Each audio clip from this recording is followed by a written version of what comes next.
For over 25 years, Harley Davidson has been crafting its premium CVO lineup, starting with the CVO FXR2 in 1999. These custom vehicle operations models have long been distinguished by their exclusive features, striking paint schemes, and often larger displacement engines compared to standard Harley models. However, only recently has the CVO name been applied to a performance bagger built for track capability, inspired by lessons from Moto America's King of the Baggers Race Series. Last year's 10 Best, winning CVO Road Glide ST marked a step in that direction, but the 2025 CVO Road Glide RR takes it to an entirely new level. This is Harley Davidson's most powerful production model to date, featuring the brand's first ever factory 131 CI engine. The result? Acclaimed 153 horsepower at 5,750 RPM and 150 pound-ft of peak torque at 4,750 RPM. But the innovations go beyond raw power. The chassis is engineered to be as close to a KOTB race bike as possible while remaining road legal, all without sacrificing the signature CVO luxuries, premium audio, cutting-edge electronics, and high-end finishes. Much like Ducati's Desmosedici and Superleggera or Honda's RC213VS, the CVO Road Glide RR is an ultra-exclusive machine with only 131 units being produced. Its price tag? A staggering $110,000. We had the opportunity to test the bike at the Podium Club near Phoenix, Arizona, riding it back-to-back with a Road Glide ST to see if it truly lives up to the hype. Screamin' Eagle 131 Milwaukee 8 engine. Let's start by comparing the new 131 CI engine to its predecessor, the high-output 121 CI V-twin that powered the CVO Road Glide ST, previously Harley-Davidson's largest production engine.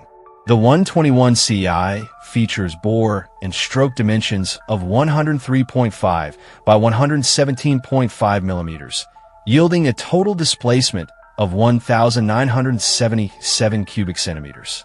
In contrast, the 131 CI engine measures 109.5 by 114.3 millimeters, pushing displacement to 2,153 cubic centimeters.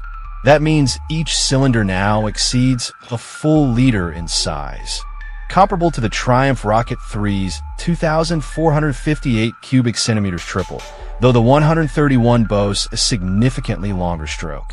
The result? A power jump of 26 horsepower and an additional 5 pound-ft of torque at peak output compared to the ST's 121. But the increase in power isn't just about displacement. The 131 utilizes Screamin' Eagle Stage 4-cylinder heads with CNC machined combustion chambers and ports, along with multi-angle valve seats. Intake valves are now 42 millimeters, and exhaust valves measure 34 millimeters, each increasing by 2 millimeters. High-performance SE8-550 cams provide greater lift, plus 0.550-inch, allowing for improved airflow.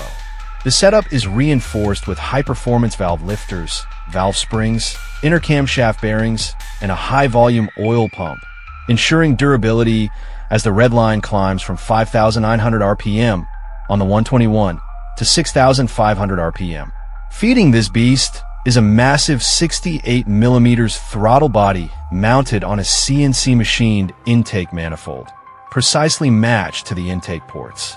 A washable Screamin' Eagle high-flow air filter enhances airflow, while a full titanium 2-into-1 Akrapovic exhaust, complete with carbon fiber heat shields, maximizes flow without compromising 50-state emissions and noise compliance. Like the HO121, the 131 features a 32th output pulley instead of the standard Road Glide's 32 for improved acceleration. It also benefits from a 7,075 billet aluminum clutch basket, originally developed for the KOTB race bikes, featuring a mil-spec anodized finish. The transmission, refined through race experience, incorporates the same Screamin' Eagle Racing King 6 unit, with backcut shift dogs and shot peen gears and shafts for enhanced durability and precision. After getting warmed up with some laps around the Podium Club on an ST, we spent 3 20-minute sessions on the RR. The first thing that is apparent, even though we were riding pre-production models, is that the bike is as polished and friendly as other production road glide models. Hit the starter and the big V-twin throbs to life instantly and settles into a smooth idle. With the mode set to track, one of 6 modes, and the second most aggressive, we headed out on track behind Harley Davidson X Dynojet factory race team's KOTB Captain Kyle Wyman. Not knowing what to expect from the big 131, it took a few laps to feel the engine out and find the right gear choice for each corner.